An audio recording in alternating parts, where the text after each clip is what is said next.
Chocolate. The very word excites the taste buds. It's one of the world's most ancient and magical ingredients. Its uses are as various as they are legendary. It sustains explorers, woos women, and helps when you have to say sorry. In this programme, I'm looking for the best, the finest chocolate made from the greatest ingredients to make the best truffles, confectionery and hot drinks. We'll discover the secrets of great chocolate, what separates a high street bar from an exclusive truffle, and hopefully I'll get to try a cup of the world's finest hot chocolate.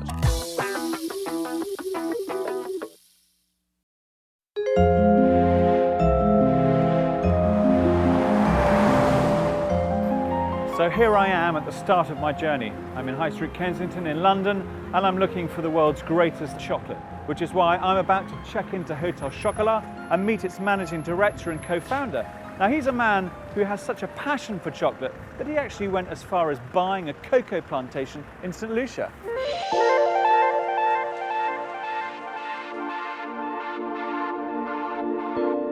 People often book a room here thinking it's a hotel.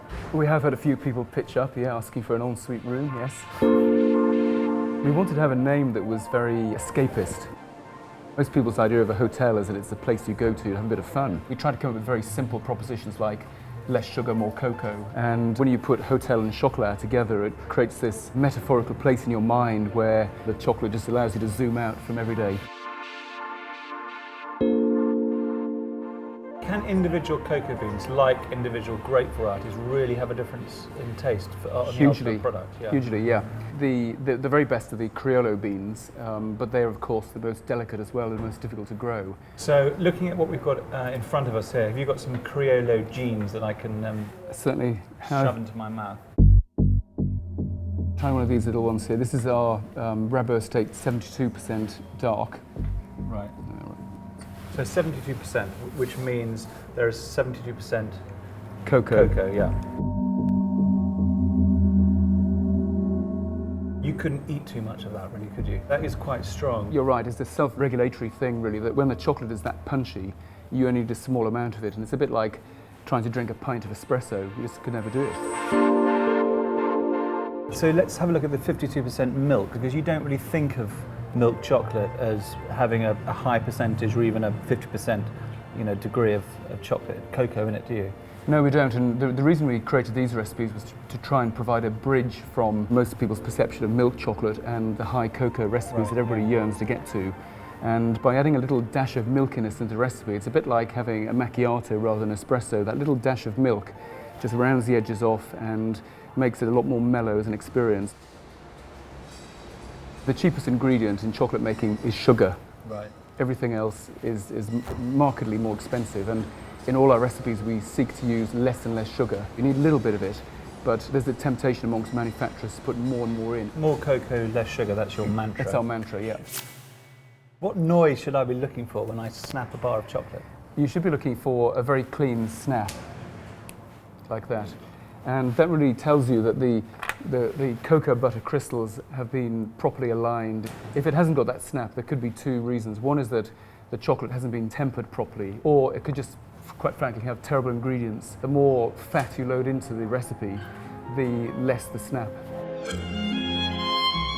Would you agree with me that the idea of chocolate orange is, wrong?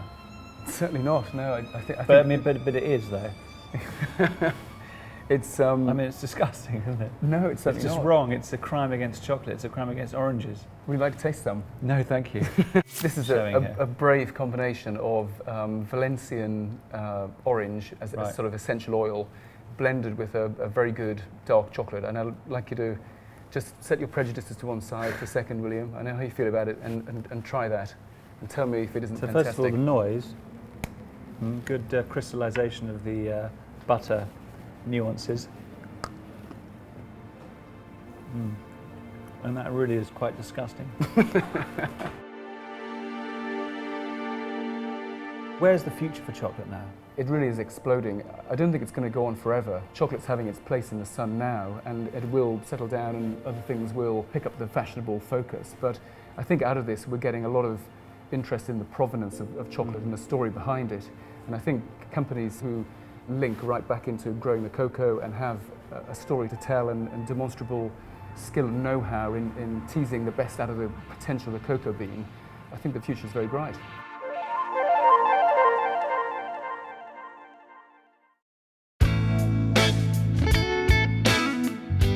From his beautiful boutique in London's Chelsea, Gerrard Coleman supplies chefs like Gordon Ramsay and Heston Blumenthal with creations such as chocolate flavoured with tobacco, which to me makes him possibly the top chocolatier in Britain. But I'm going to meet him where the magic happens, at his production house in Kent. I'm just fascinated to find out how you make a chocolate. Where does it begin? Well, instead of having amazing displays, you have amazing smells and amazing ingredients, and that's the key to it. It's the raw materials. So we start by sourcing from different parts of the world the raw material cocoa bean, and that combined with sugar, milk powder creates the raw chocolate that we know. Now, normally a chocolatier, I assume, will import cocoa butter, but you actually crush and conch. There's a lot of misunderstanding about what is a chocolate maker, and most of the chocolate makers we see in this country are people who bring in ready-made chocolate, and they will melt down, change into a finished product by adding fats and sugars and various things. But we go right back to what is the true chocolate maker, in the sense that we take the cocoa bean itself and just really not changing it very much. It's really going right back to the source as much as possible. We don't grow cocoa beans in this country, so we're limited as to how far back we actually can go. But we want to have as much control as we can ourselves, so for that reason we try to buy in beans, paste, refine conge and mix ourselves. What's an Irishman doing in the chocolate business? I mean, what's the connection? How did you start? Were you a chocoholic as a young boy where you lived north of Dublin? Not at all. I grew up on Mars, Snickers, Kit Kat and all the rest. I'm a pastry chef and a chef by training, so through working in restaurants and in kitchens I found that the misuse of chocolate was something I could correct by learning a bit more about that art and that skill, and the more I learned, the more I wanted to continue. Now, you obviously supply high-end restaurants, and Little Bird tells me that you could probably account for about 15 Michelin stars. That's 15 Michelin stars of the chefs, but yes, it's nice to be associated with it. And what are you supplying? I mean, are you supplying chocolate as a raw ingredient that they could turn into a chocolate mousse, for example? For their own preparation, yes, we will give them chocolate. Sometimes they'll actually want a finished chocolate that they will just present to a customer as an after-dinner compliment. It makes their life easier. Sometimes they just don't have the skills or the space or the time to do these things. So you've got two shapes of chocolate here. Are they just both the same created bespokely for a different environment? A very thin disc, sometimes a nice accompaniment at the end of a meal. A larger square chocolate is a nice accompaniment in a box where you have different flavours. You have a chance to try more of it. The traditional disc is what we're familiar with at the end of a nice meal. You don't want so much chocolate, but you want an intense flavour. How do you get this sort of artwork on it? I mean, I don't imagine that one of your Oompa Loompas are hand painting them. It would take far too long. We create this by printing cocoa butter, which is coloured with chlorophyll. It's printed onto plastic, transferred onto the surface of the chocolate as it's liquid. As it cools, it takes the print, take away the plastic, print left behind. Okay, and because you've got cream and so on, fresh ingredients, do these have a shelf life? Have you got to keep them in the fridge? It's a limited shelf life of anywhere up to 10 days, so it's not a problem. You're going to eat it straight away. So I'm going to try this. It's a mint ganache. So you've got a soft centre mint ganache, which is made up of cream, fresh mint leaves, sugar, a combination of chocolate that we make that works best with that mint flavour. It does taste incredibly fresh. I mean, I could just eat those throughout the night. I'm sure you get sick of them at some stage, but you could.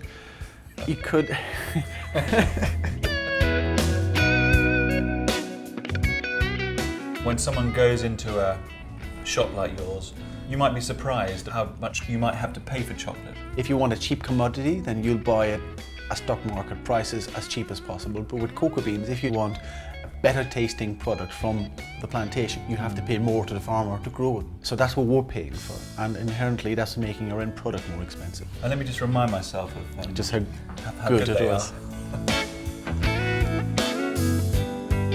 Well, Gerrard, thank you very much indeed.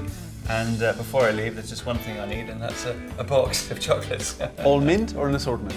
A mint, an assortment, and just bring it on. Coming up, we meet Chantal Coady, the woman behind Rococo Chocolates, for a lesson in the history of chocolate. And I also go in search of a cup of perfect hot chocolate.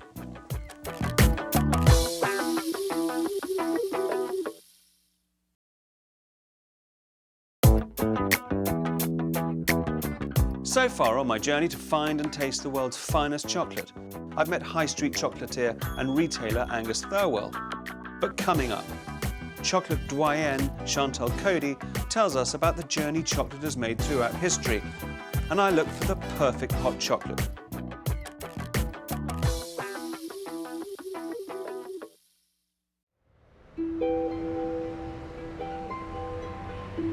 I'm in London, and I've come to Mottcombe Street.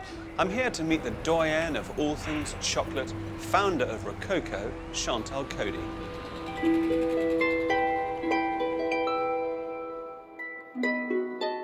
I've always dreamt of chocolate and lived this sort of fantasy world of chocolate. But you actually had chocolatey dreams? I did, I Really? really did, yes. What would happen? I suppose it was having read Charlie and the Chocolate Factory, and this is way before they filmed it. So for me, that book is so full of beautiful imagery. And I would be wandering through these little sort of fields with Chocolate River running through it, and all the trees had sweets growing on them, and I'd put them under my pillow and wake up in the morning and find nothing there. So it's a very tragic childhood, really.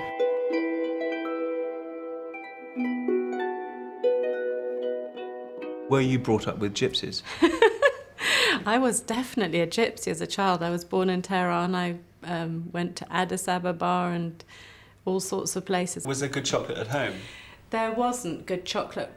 The only good chocolate I had at that time was probably the only good chocolate there was in England, which was handmade chocolate from St John's Wood in these beautiful boxes, which were given once a year by a godfather. My father was a doctor. He used to drag us around with him on high days and holidays. So Christmas Day, you go into the hospital and do a ward round with him and be presented with these mammoth boxes of chocolate, and you think, oh, how wonderful. Get home and open them and find everyone had turned white because it was about 20 years old and being kept in the wrong conditions. So perhaps something to do with that kind of feeling of frustration. I was looking for the perfect chocolate, but I certainly hadn't found it. When I was working in Harrods, I had the feeling that although they were selling beautiful chocolate and some of the best that was available, there was no love and no joy and no theatre. The experience was missing somehow. And without being able to test the market because it didn't exist, I felt this real belief that it was going to work. And it was impossible to prove it one way or the other without actually doing it. So there I was, going to the bank with my little plan saying, this is what I want to do. And people just kept saying, well, yeah, why not?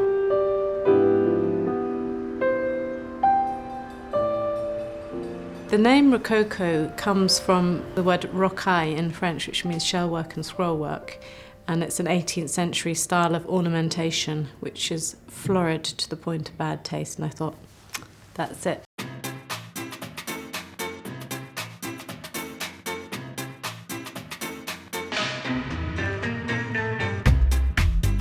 We set up a little chocolate making area within my own house on a tiny scale. And we actually produced quite a bit of chocolate from there. Right. And then the next thing was we got a space in Dulwich where we had a much bigger space. And now we're actually making chocolate from this premises in Mottcombe Street, which is very nice because the customers can actually come and watch the chocolate being made. I know a lot of people who drink chocolate instead of alcohol, for example. So really? It's fantastic because it gets you buzzing. And if you do a tasting of chocolate for people, they suddenly, start off quite quietly and they get noisier and noisier in the way that you'd expect in a room full of people to party. So do you eat chocolate every day? I have a bit of chocolate most days, but because I'm surrounded by chocolate, I don't need to eat it every day. I have this security blanket. Now, historically, at what point did chocolate become kind of a confectionery, having been, you know, a kind of rather strange and more exotic raw ingredient? I think that Fry's could probably take credit for having produced the first real eating chocolate bar. It was in the 19th century that Cadbury's got the recipe from Hans Sloane, so he was the one who brought milk chocolate to the UK. Right. In fact, you could say he invented milk chocolate. If I followed you down the street, is there any circumstances in which you would admit that you might pop into a newsagent and buy a Lion bar or a Kit Kat or a picnic? I might sneakily buy a Kit Kat if I was going to see my father-in-law for tea and I knew he didn't have any in the house. But Okay. that's about as good as it gets. Can I tempt you to try one of my favourite chocolates, which is our house truffle? I'm willing to try one, yeah. Or two. Or 6 or 7. So what have you got on here? These square ones are the house truffle. They have these natural fruity notes in them, nothing added to it. But people say they get raspberry, plum, cherry, citrus. I'm just trying to get some of those fruits. I might have to eat some more. What about this one, And this that shiny one? this one is a little ravioli shape, which has got salted caramel in it, Wow, that's amazing. which I love. Well, Chantal, thank you so much, and long may you reign as the Queen of Chocolate. Thank you, William. It was great talking about chocolate with you.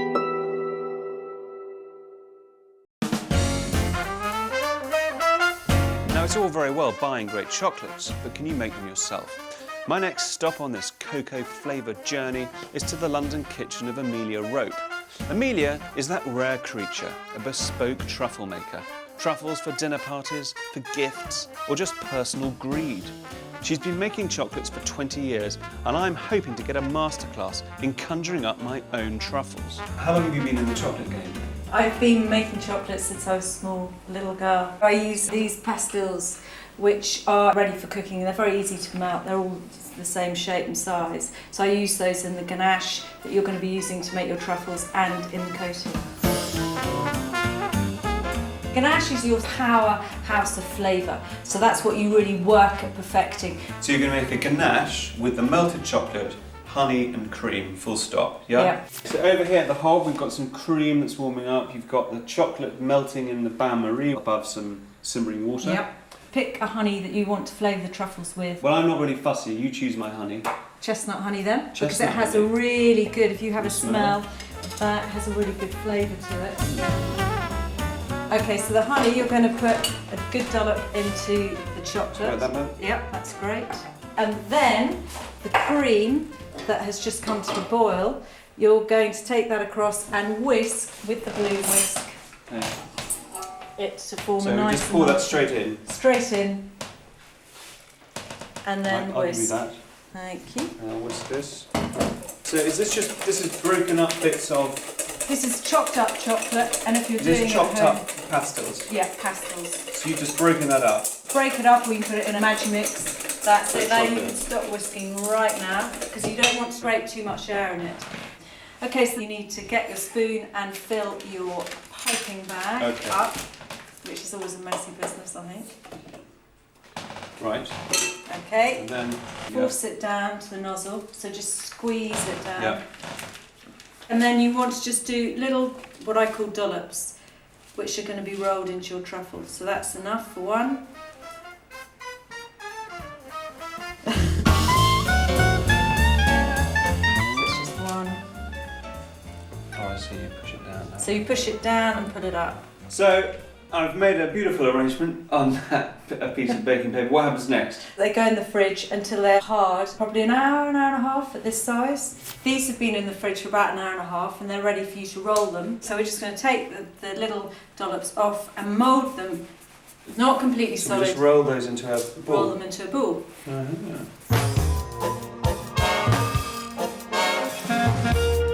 Rather than just rolling the ganaches straight into cocoa powder or chocolate gratings, we're going to actually temper some chocolate and you're going to dip them in chocolate, which gives a little hard crunch to them, and then you get the soft ganache Oh, I coming see. So through. this is the soft centre. So this is the soft centre. The marble is important to temper on. It keeps the chocolate at a good temperature, and then you need the thermometer, palette knife and spatula.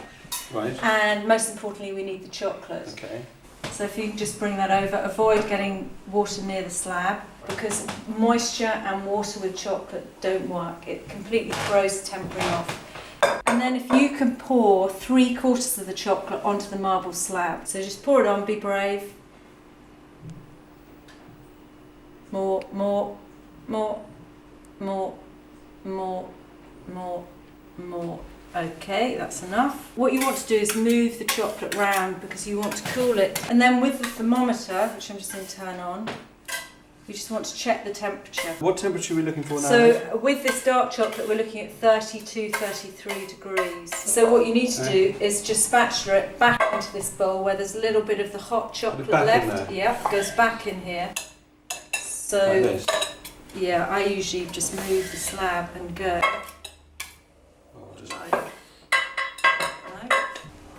That's brilliant. So now you just need to mix that round with the spatula. Okay, so let's see how we're doing. 32 or 33 is what we're after. Yep.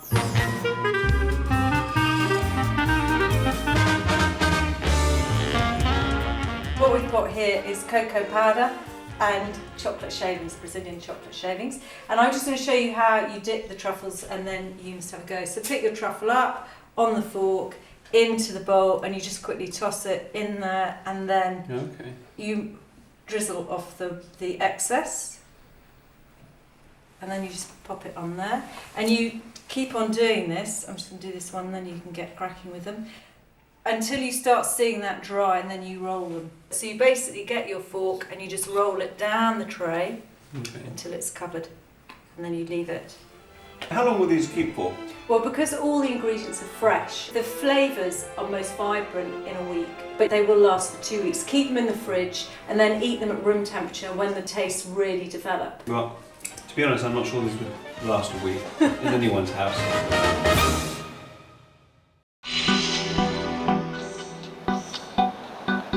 I'm coming to the end of my chocolatey journey, a wonderful voyage discovering the secrets of what makes great chocolate. But before I end, there's one more final thing that I need to learn, and that is the secret of a perfect hot chocolate. And that's why I've come here in West London to Melt, a fantastic chocolate shop.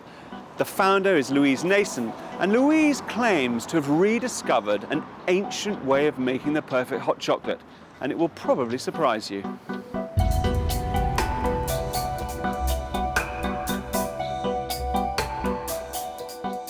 What is all this about? These are hot chocolate blocks that we've designed here at Melt, and we've used 4 different single origin chocolates so that you can taste your chocolate or choose the sort of flavour profile that you most think would be the most satisfying. So tell me, Louise, what's actually in these bars? Just chocolate. Right. Just a block of chocolate. So you've got the cocoa solids, you've got sugar, and probably soy less thin, and perhaps a little bit of vanilla as well. You put your hot chocolate in the cup, pour in your milk, quite hot milk, and it has to be about 6 fluid ounces, no more. So the last thing you want is a really milky, weak sort of hot chocolate. And you stir it? Stir it. It takes time, but you just have to be, that's the whole point of it, you have to be patient. I mean, I suppose it is hot chocolate at its most simple. Yes.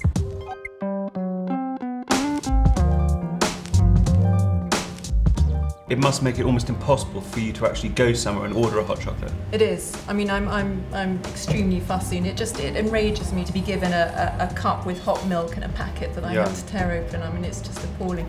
And to compare it to the 18th century, where they actually had specific hot chocolate houses to go and enjoy hot chocolate and discuss politics, and it was serious and it was important and it was sophisticated. And then what happened?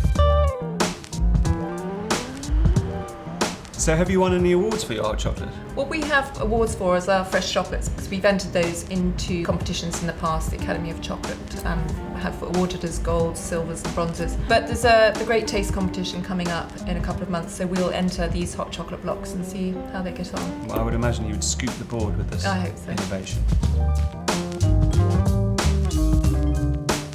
Well, I think I have finally discovered the best hot chocolate in the world, and it is very simple. It's just chocolate melted into milk, and that's taking us right back to the early days of hot chocolate. And all you have to do, really, like with so many things in the world of food and wine, Spend a little bit more money and you get a supremely great experience.